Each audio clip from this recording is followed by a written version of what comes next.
पूर्व सरकारी अधिकारी एसी तुली की मौत ने दिल्ली की चिकित्सा व्यवस्था पर गहरी चोट की है। परिजनों का आरोप है कि जयपुर गोल्डन अस्पताल में इलाज के दौरान उनके साथ ऐसा अमानवीय व्यवहार हुआ जिसने उन्हें तिल तिल कर मरने पर मजबूर कर दिया। मृतक की पत्नी कमलेश तुली ने बताया कि आईसीयू में भर्ती रहने के दौरान उनके पति के हाथ बेड से बांध दिए जाते थे, उन्हें समय पर पानी तक नहीं दिया जाता था और नर्सें तथा डॉक्टर रात भर सोते रहते थे, जिससे वे घंटों दर्द में तड़पते रहे। परिवार का दावा है कि इलाज के दौरान एसी तुली ने खुद कुछ नोट्स लिखे थे, जिनमें उन्होंने अपनी पीड़ा, उपेक्षा और अस्पताल की लापरवाही को शब्दों में उतारा था। वे नोट्स अब उनके आखिरी शब्द बन चुके हैं, जो इस पूरे तंत्र की संवेदनहीनता को उजागर कर रहे हैं। परिजनों ने अस्पताल के डॉक्टर राजीव गोयल पर लापरवाही का आरोप लगाते हुए कहा कि उनके उपचार के बाद ही एसी तुली की हालत लगातार बिगड़ती गई। जब अस्पताल को लगा कि अब कोई उम्मीद नहीं बची, तो उन्हें आईसीयू से जबरन डिस्चार्ज कर घर भेज दिया गया, जहां कुछ ही समय बाद उनका निधन हो गया। अब 80 साल की बुजुर्ग कमलेश तुली अपने पति को खोने के गम में टूट चुकी है, लेकिन फिर भी इंसाफ की गुहार लगा रही है। उनका कहना है कि यह सिर्फ एक मौत नहीं, बल्कि मानवता के खिलाफ अपराध है।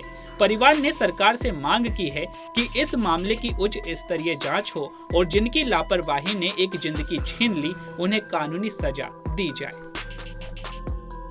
मैं कमलेश तुली, वाइफ ऑफ डिजीज एसी तुली, जिनका इलाज रोनी सेक्टर 3 जयपुर गोल्डन में हुआ था। 11 मार्च 2020 को अचानक रात को अर्ली मॉर्निंग इनकी तबीयत ख़राब हो गई। 2:30 पर हम इनको हॉस्पिटल वहीं ले गए जयपुर गोल्डन में। वहाँ कैजुअलिटी में इनको उपचार दिया गया, होश आ गया, बट कुछ टेस्ट करने थे, इसलिए इनको MICU में दाखिल कर दिया गया। उसके बाद इनको गोयल जी के डॉक्टर राजीव गोयल जी के अंडर भेज दिया गया रेस्पिरेटरी के। उन्होंने अपना गलत इलाज शुरू कर दिया, जिसके कारण मरीज़ की हालत बिगड़ती गई और अंत में इनको वेंटिलेटर पर सपोर्ट कर दिया गया। और वेंटिलेटर पर सपोर्ट करने के बाद इनकी जो बुरी हालत थी, जानवरों से भी बदतर, जैसे कोई हार्डकोर क्रिमिनल हो, बांध के रख लिया। इनके हाथ रेलिंग से बांध दिए जाते थे, बेड की रेलिंग से।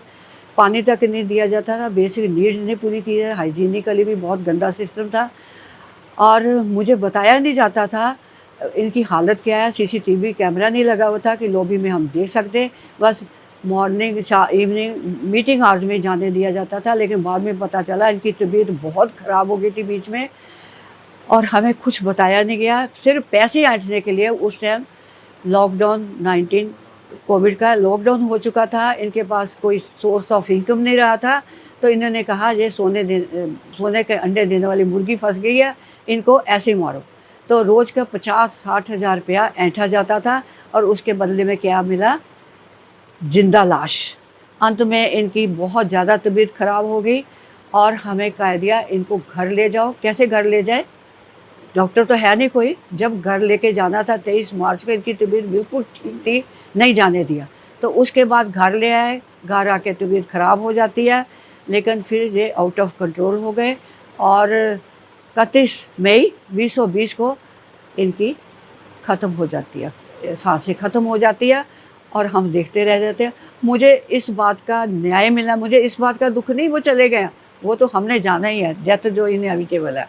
मैंने भी जाना, सब ने जाना, कोई आगे पीछे, लेकिन ये इनडायरेक्टली मेरे हस्बैंड का मर्डर किया गया, क्योंकि मैंने बीच में शिकायतें लिखी थी। इनका जो गंदा बिहेवियर था और गलत इलाज हो रहा था, मेरे पति को तड़पाया जाता था रात रात और डॉक्टर सो जाते थे, नर्सें सो जाती थी। मेरे साथ भी वायलेंट बिहेवियर किया जाता था। किस लिए, किस जुर्म में ये सज़ा मेरे पति को दी? मैं तो बर्दाश्त कर गई, मेरे पति को क्यों सज़ा दी? मुझे इसका प्रधानमंत्री जी को चिट्ठी लिखी हुई है, खट्टर जी को चिट्ठी लिखी हुई है जब चीफ मिनिस्टर थे, और अब रेखा गुप्ता जी को चिट्ठी लिखी, बट उसका कोई जवाब नहीं है। अगर आप ताज़ा खबरों के साथ हमेशा जुड़े रहना चाहते हैं तो अभी हमारे YouTube चैनल पंजाब केसरी दिल्ली को सब्सक्राइब करें।